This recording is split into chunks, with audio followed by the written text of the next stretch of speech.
Dito tayo sa Dollarama Store. Ito yung tinatawag nilang dollar store dito sa Canada. Dollarama. Yan. Diba?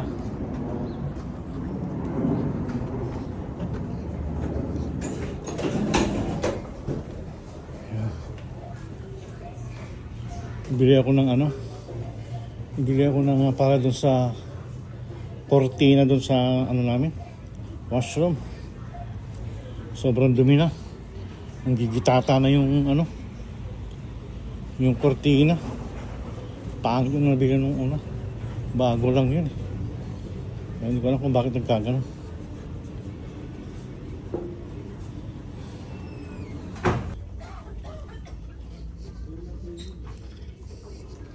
Sana hindi nila nilipat yung pwesto.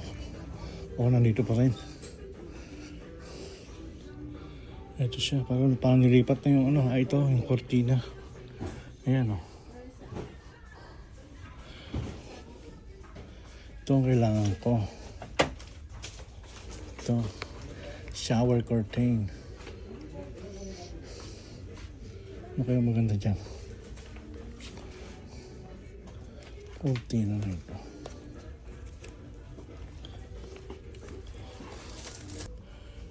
Kuha naman tayo ng ano to? Ziploc. Ubus yung Ziploc doon sa bahay. Tsaka yung ano. Ito malaki. Ziploc. 20 bucks. Medyo na ito.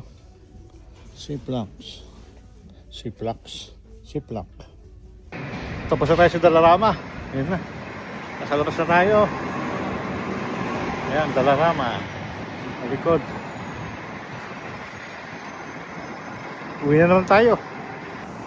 Uwi na tayo. Ganyan mapas. Paglit lang.